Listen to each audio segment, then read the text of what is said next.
सभी दोस्तों को नमस्कार। आज कक्षा 10वीं की अध्याय 2 है अम्ल क्षारक एवं लवण। भाग 2 है इसका। दोस्तों, आप अगर हमारे चैनल पर नए हैं तो प्लीज़ चैनल को सब्सक्राइब कर लें और बेल आइकन का बटन दबाना ना भूलें। है एक एनसीईआरटी का। कोई विलयन लाल लिटमस को नीला कर देता है, इसका पीएच संभवतः क्या होगा?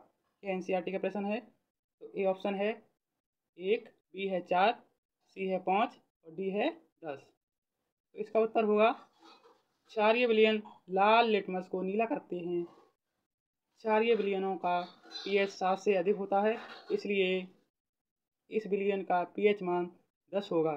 अतः इसका उत्तर कितना होगा? डी वाला ऑप्शन सही होगा यहाँ पर। अगली हेडिंग है दैनिक जीवन में पीएच का महत्व। इंग्लिश में देखें तो importance of pH in daily life. अगली हेडिंग देखते हैं दैनिक जीवन में पीएच का महत्व, importance of pH in daily life. तो देखिए यहाँ पर अम्लता और क्षारकता की जानकारी होने पर हम दैनिक जीवन की कई समस्याओं का सफलतापूर्वक समाधान कर सकते हैं। उदाहरण देखते हैं। नंबर 1, उदर में अम्लता। उदर मीन्स पेट में अम्लता। इसकी शिकायत होने पर उदर में जलन दर्द का अनुभव होता है। इस समय हमारे उदर में जठर रस, जिसमें कि हाइड्रोक्लोरिक अम्ल HCl होता है, अधिक मात्रा में बनता है, जिससे उदर में जलन और दर्द होता है। इससे राहत पाने के लिए एंटासिड अर्थात दुर्लभ क्षारकों जैसे MgOH का होल्डवाइज मिल्क ऑफ मैग्नीशियम का प्रयोग किया जाता है। यह उदर में अम्ल की अधिक मात्रा को उदासीन कर देता है। देखिए यहाँ पर जब आपके पेट में जलन वगैरह जिसे हम तेजाब कहते बनने लगता है, तो हम उससे इनो पीते हैं, तो वो यही प्रक्रिया है। नंबर 2 देखते हैं अम्ल वर्षा। वर्षा का जल शुद्ध माना जाता है, परंतु प्रदूषकों के कारण आजकल इसकी पीएच मान कम होने लगी है। इस प्रकार की वर्षा को अम्लीय वर्षा कहते हैं। ये बोर्ड में आ जाता है कि अम्लीय वर्षा किसे कहते हैं, तो लिखेंगे आजकल इसकी पीएच मान कम होने लगी है, इस प्रकार की वर्षा को अम्लीय वर्षा कहते हैं। यहाँ वर्षा जल नदी से लेकर खेतों की मिट्टी तक को प्रभावित करता है। इस प्रकार इससे फसल, जीव से लेकर पूरा पारिस्थितिक तंत्र प्रभावित होता है। प्रदूषकों पर नियंत्रित रख अम्लीय वर्षा को नियंत्रित किया जा सकता है। अगली हेडिंग है नंबर 3 दंतक्षय। दंतक्षय मीन्स दांतों का झड़ना। तो है मुंह की पीएच साधारणतः 6.5 के करीब होती है। खाना खाने के पश्चात मुख से उपस्थित बैक्टीरिया दांतों में लगे अपशिष्ट भोजन से क्रिया करके अम्ल उत्पन्न करते हैं, जो कि मुख की पीएच कम कर देते हैं। पीएच का मान 5.5 से कम होने पर दांतों के एनेमल का क्षय होने लगता है। अतः भोजन के बाद दंत मंजन या क्षारीय विलयन से मुख की सफाई आवश्यक करनी चाहिए, ताकि दंत क्षय पर नियंत्रण पाया जा सके।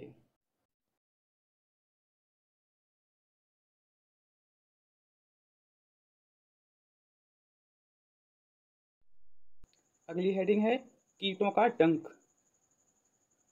जब मधुमक्खी डंक मारती थी, तो देखिए यहाँ पर मधुमक्खी, चींटी या मकोड़े जैसे किसी भी कीट का डंक हो, ये डंक में अम्ल स्रावित करते हैं, जो कि त्वचा के संपर्क में आता है। इस अम्ल के कारण ही त्वचा पर जलन व दर्द होता है। यदि उसी समय क्षारकीय लवणों जैसे NaHCO3 सोडियम हाइड्रोजन कार्बोनेट का प्रयोग उस स्थान पर किया जाए, जो अम्ल का प्रभाव उदासीन हो जाएगा। नंबर 5 है मृदा की पीएच। मृदा की पीएच मान ज्ञात करके मिट्टी में बोई जाने वाली फसलों का चयन किया जा सकता है तथा उपयुक्त उर्वरक का प्रयोग निर्धारित किया जाता है। इससे अच्छी फसल की प्राप्ति होती है। अगली हेडिंग है सोडियम क्लोराइड NaCl। तो परिभाषा देखते हैं। सोडियम क्लोराइड को साधारण नमक कहते हैं। यह प्रबल अम्ल व प्रबल क्षार का लवण होता है तथा इसकी पीएच 7 होती है। पीएच 7 होने के कारण उदासीन प्रकृति का होता है। सोडियम क्लोराइड व्यापारिक तौर पर समुद्र के जल या खारे पानी को सूखा कर बनाया जाता है। इस प्रकार बने नमक में कई अशुद्धियाँ जैसे मैग्नीशियम क्लोराइड की संतृप्त विलयन से भरी बड़ी बड़ी टंकियों में हाइड्रोजन क्लोराइड गैस HCl प्रवाहित की जाती है। इस प्रकार यहाँ शुद्ध नमक अवक्षेपित हो जाता है। शुद्ध अवक्षेपित सोडियम क्लोराइड को एकत्रित कर लिया जाता है। अब देखते हैं सोडियम क्लोराइड के गुण कि इसके क्वालिटी क्या है। तो नंबर 1 है, यह श्वेत ठोस पदार्थ है। यह एक सफ़ेद ठोस पदार्थ है। इसका गलनांक उच्च 1081 केल्विन होता है। नंबर 3 है, जल में अत्यधिक विलेय है। नंबर 4 है, जलीय विलयन में आयनित हो जाता है। आगे देखते हैं सोडियम क्लोराइड के उपयोग। सोडियम क्लोराइड के उपयोग मतलब NaCl के यूजेस क्या हैं। तो नंबर 1 है, इसका उपयोग साधारण नमक के रूप में भोजन में किया जाता है। इसका नमक खाने में किया जाता है। नंबर 2 है, खाद्य परिरक्षण में प्रयोग किया जाता है। खाद्य सामग्री में भी इसका प्रयोग किया जाता है। और नंबर 3 है, NaOH, Na2CO3, NaSCO3 व्यंजक चूर्ण आदि बनाने में सोडियम क्लोराइड का उपयोग किया जाता है। अगली हेडिंग है सोडियम हाइड्रोक्साइड NaOH। अगली हेडिंग है सोडियम हाइड्रोक्साइड। परिभाषा देखते हैं इसकी। सोडियम हाइड्रोक्साइड को कास्टिक सोडा भी कहते हैं। औद्योगिक स्तर पर सोडियम हाइड्रोक्साइड का उत्पादन सोडियम क्लोराइड के विद्युत अपघटन द्वारा किया जाता है। इसमें एनोड पर क्लोरीन गैस तथा कैथोड पर हाइड्रोजन गैस बनती है। कैथोड पर ही विलयन के रूप में सोडियम हाइड्रोक्साइड प्राप्त होता है। उदाहरण देखें तो NaCl की क्रिया जब हाइड्रोजन गैस से कराएंगे जल से, तो हमें प्राप्त होगा sodium hydroxide NaOH plus Cl2 chlorine gas plus hydrogen gas. अब देख लेते हैं सोडियम हाइड्रोक्साइड के गुण। सोडियम हाइड्रोक्साइड की क्वालिटी क्या है। तो नंबर 1 है, यह चिकना होता है। यह चिकना ठोस पदार्थ है। नंबर 2 है, इसका गलनांक 591 केल्विन होता है। नंबर 3 है, यह जल में शीघ्र विलय हो जाता है। नंबर 4 है, यह एक प्रबल क्षार है। अपने जलीय विलयन में आयनीकृत होकर Na+ तथा OH- आयन बनाता है। अतः यह एक प्रबल विद्युत अपघट्य भी है। ओके, अब अगली हेडिंग है सोडियम हाइड्रोक्साइड के उपयोग। सोडियम हाइड्रोक्साइड के उपयोग।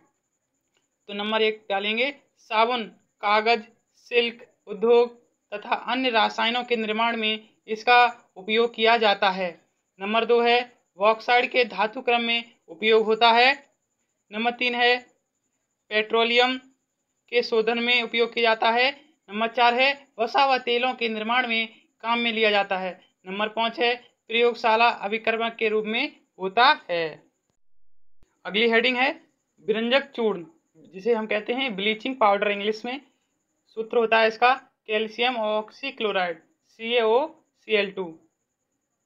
परिभाषा है, व्यंजक चूर्ण या ब्लीचिंग पाउडर का रासायनिक नाम कैल्शियम ऑक्सीक्लोराइड है।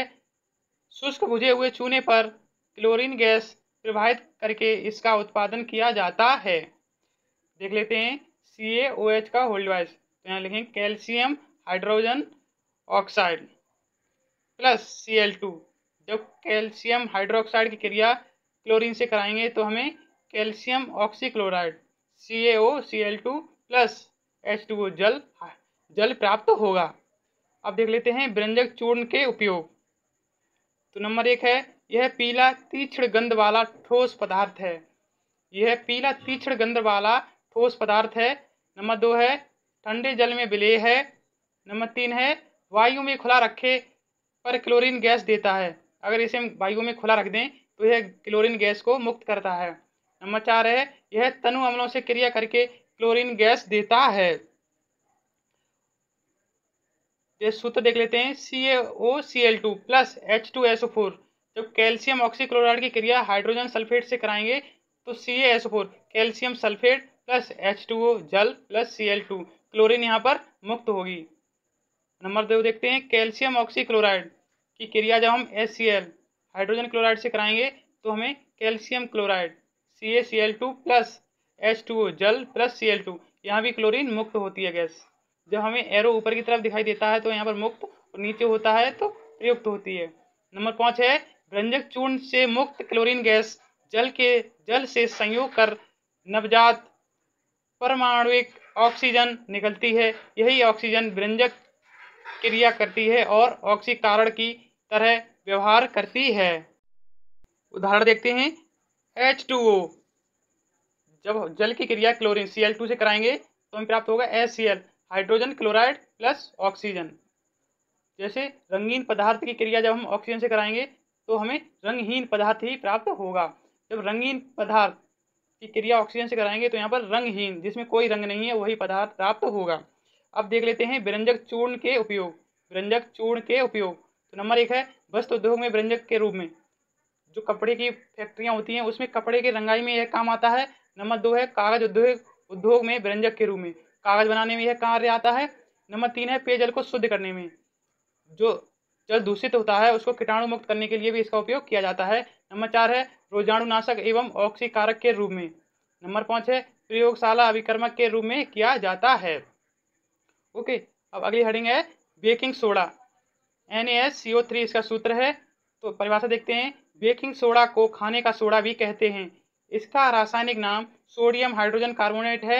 इसे खाद्य पदार्थ से मिलकर गर्म करने, बेक करने पर कार्बन डाइऑक्साइड गैस बुलबुलाने के रूप में बाहर निकल जाती है।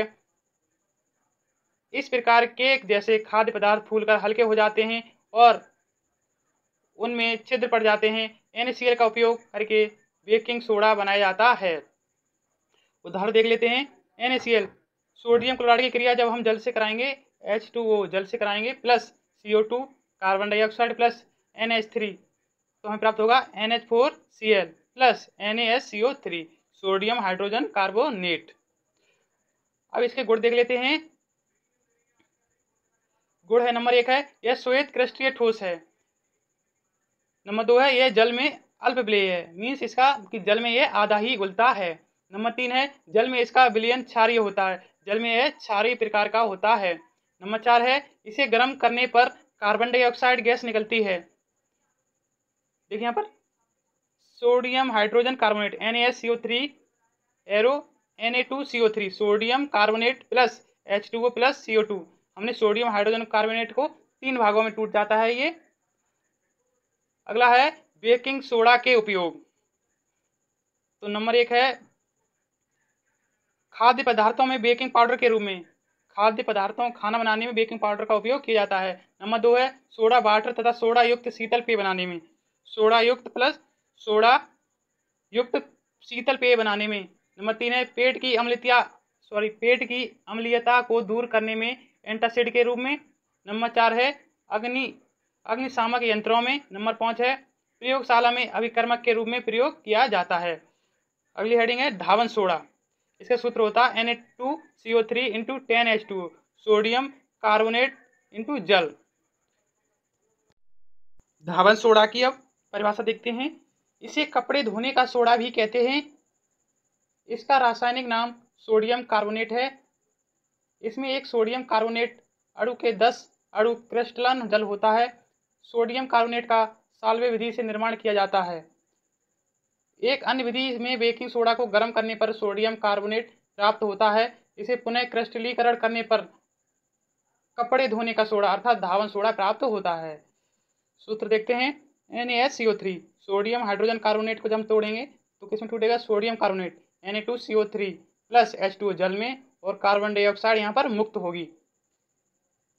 जब हम सोडियम कार्बोनेट की क्रिया पुनः जल से कराएंगे तो हमें होगा Na2CO3 इंटू 10H2O, हमें यहाँ पर धावन सोडा प्राप्त होगा।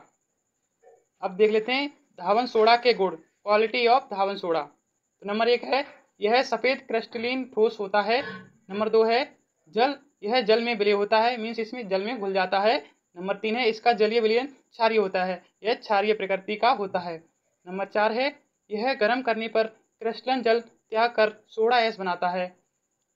अब देख लेते हैं धावन सोडा के उपयोग, यूजेज ऑफ धावन सोडा। ओके, तो नंबर 1 है यह धुलाई व सफाई में किया जाता है। यह धुलाई और सफाई में प्रयोग किया जाता है। नंबर 2 है, यह है कॉस्टिक सोडा, बेकिंग पाउडर, कांच, साबुन, बोरेक्स आदि पदार्थों के निर्माण में प्रयोग किया जाता है। नंबर 3 है, अपमार्जक के रूप में। नंबर 4 है, कागज, पेंट तथा वस्त्र उद्योग में।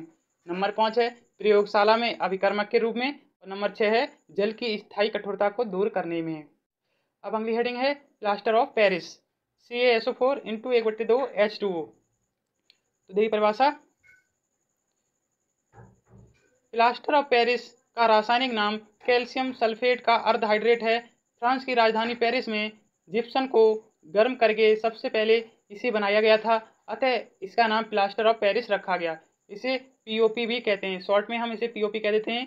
जिप्सम CaSO4 इंटू 2H2O को 393 केल्विन ताप पर गर्म करने पर यह प्राप्त होता है।